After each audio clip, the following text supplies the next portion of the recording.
Then allow me to continue.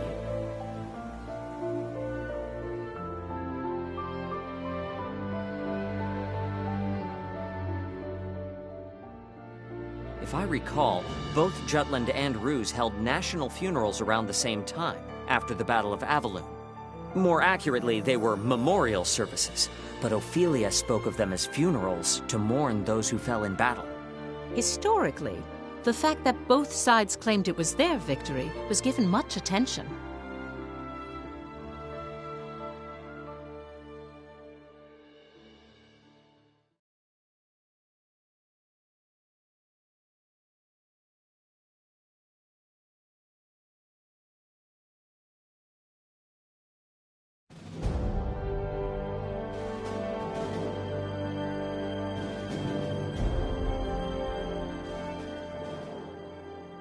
Claudius declared that Balthus, who lost his life at the war's onset, had died honorably at the Battle of Avaloon.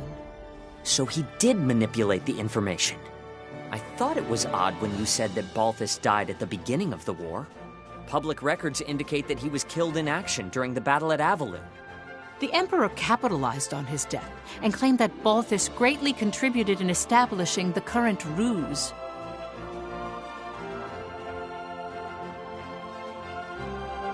Comrades, weep not for Balthus Greppenberg.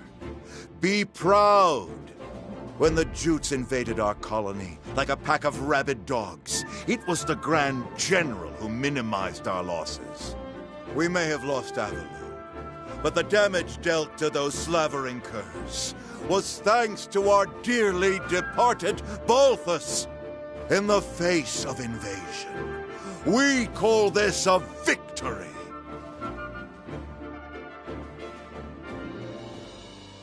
His aim was to incite the people's hatred toward Jutland. Moreover, he commended Balthus's efforts against the enemy. By emphasizing that, he described Jutland's attack on Avaloon as an invasion. So it was during this time that the Ruse's side of the argument started using the word invasion. It's the same as how Jutland highlighted liberation. Speaking of...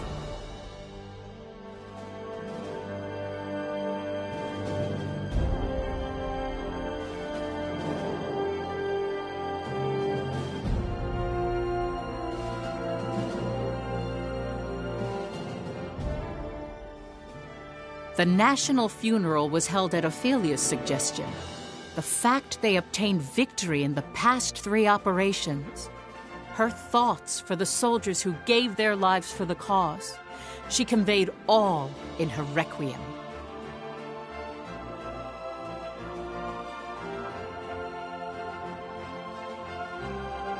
Frith the traitor continued his column, directing the people's anger to the Empire, especially with the Valkyria. He wrote that its appearance signified the Empire felt threatened, and it increased the morale of the country.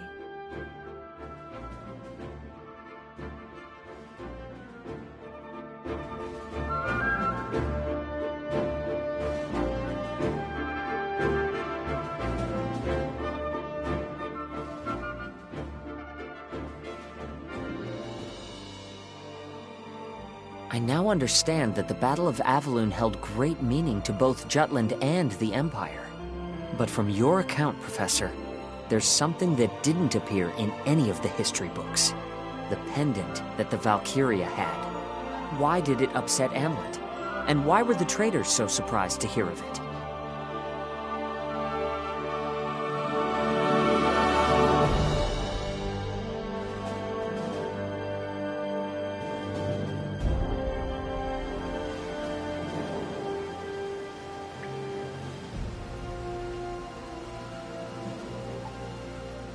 It seems there are references to Valkyria throughout Europa's history. How do you mean?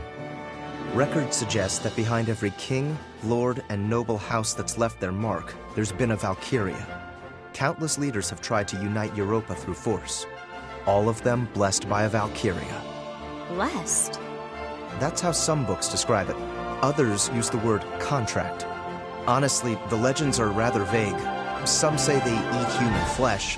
Others say you offer your life to them. No way! We're the ones who are gonna take the Emperor's life. Well, they're called legends for a reason. I need to do more research. Hopefully I'll find something that explains why the Valkyria had Miss Maria's pendant. Yo, Am. Am? Just tell me how to kill it.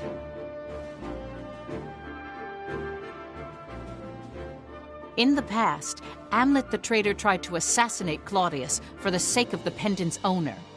For the sake of rescuing their teacher, Maria Schmeiko, he came close enough to swing his blade upon the Emperor.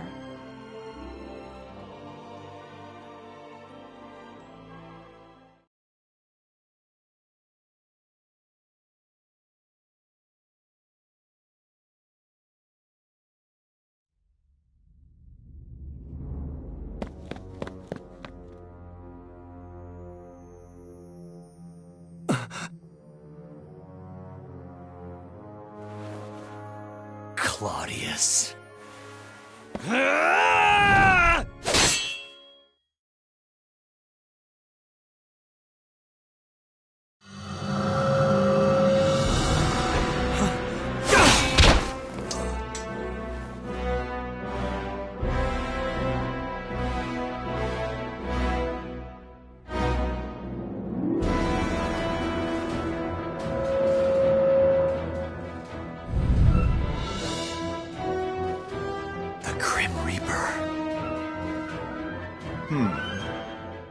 Death itself.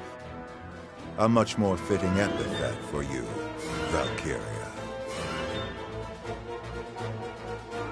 This is a Valkyria?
I'm alive?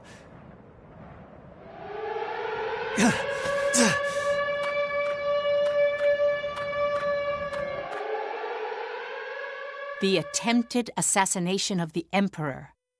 That incident cemented a single thought among the traitors. To achieve their goal, they must overcome a powerful enemy of Valkyria.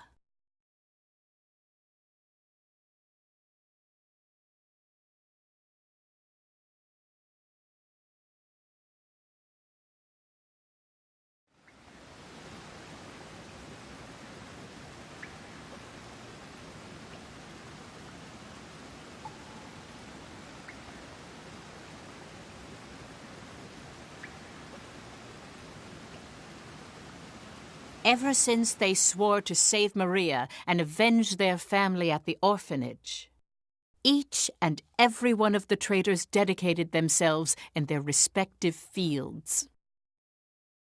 Amlet as a soldier, Solomon as a politician. Freit, at the time, still worked at a newspaper company. Basil created his foothold in the business world. Violet worked in espionage and began touring foreign countries as a secret agent. All of their actions were for the day they would have their revenge. all the things they learned and experienced would someday help realize their dreams. That's what they believed.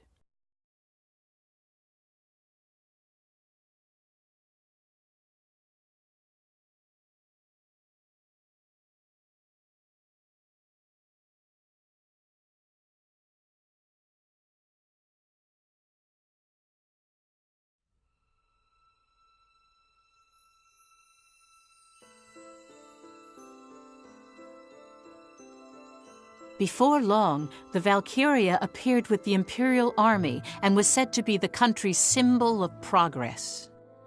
Afterward, Jutland was blocked economically by the 4 major powers of the world, initiated by the Ruzi Empire. The country gradually went bankrupt.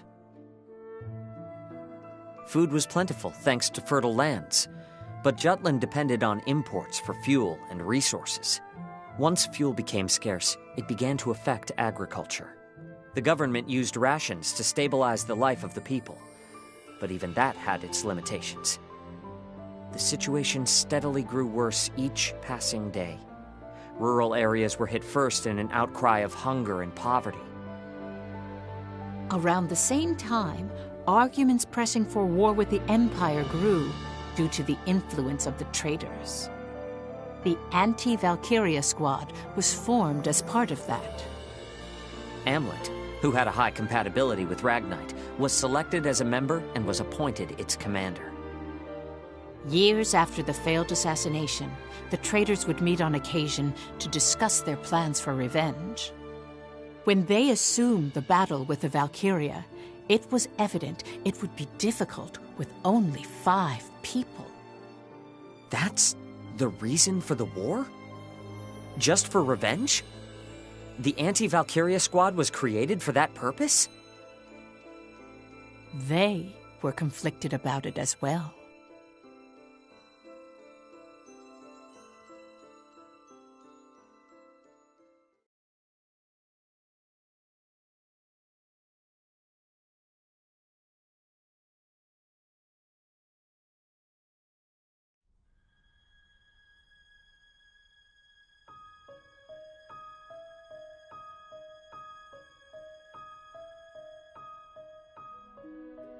I'm sure you realize it, everyone. No matter which of our fields we look from, this country is at its limits.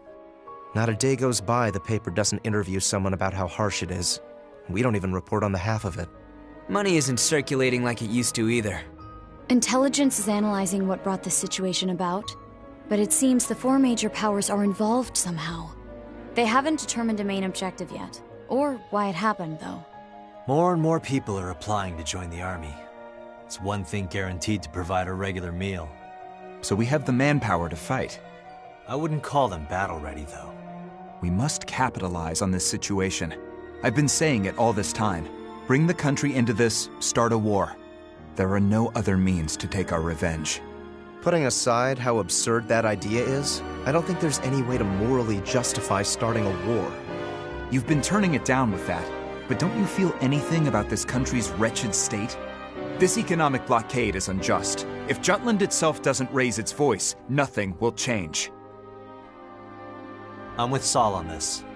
You really want to do this? What other option do we have? Well, we can work together like before. Only reason that almost worked was because the Emperor actually left the capital. But he hasn't since. So what do you suggest? We just keep waiting and hoping? I'm done waiting. It's time to take our revenge. And free Jutland from economic oppression while we do. Indeed. This, too, is for the country. So you have no problem with sending countless innocents to their deaths? Wars cost lives. A lot of them. The Emperor kidnapped our teacher and took the lives of our friends. And you think that warrants the kind of damage war will do? Loss of life is all the same. Whether it's our friends back at the orphanage or our countrymen in this war. It isn't only us, Fried. The Emperor has invaded other countries and made them into colonies. How much blood do you think has been spilled? By slaying that tyrant, lives can be saved. I don't know what's the best choice anymore. Do you intend to continue waiting for the Emperor to come out? Do you intend to continue living with revenge in your heart? That's the same as being dead.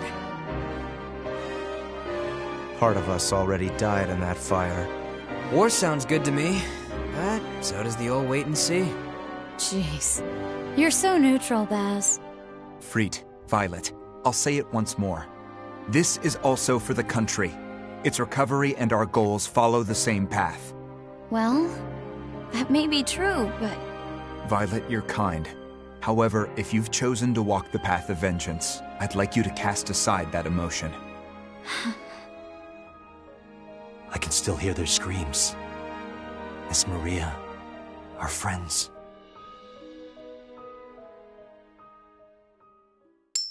Did you guys forget already? What? The coin, huh? I forgot that we had that. Things were simpler back at the orphanage, weren't they? Any tough choice came down to the flip of a coin. Come on, has Lady Luck ever let us down? I don't think so. That's 'cause fortune favors the bold. Start a war, or wait and see. Count me in. Same here. Me too. Basil, flip it. Heads, it's wartime. Tails, we wait. Agreed. All right. Here goes nothing.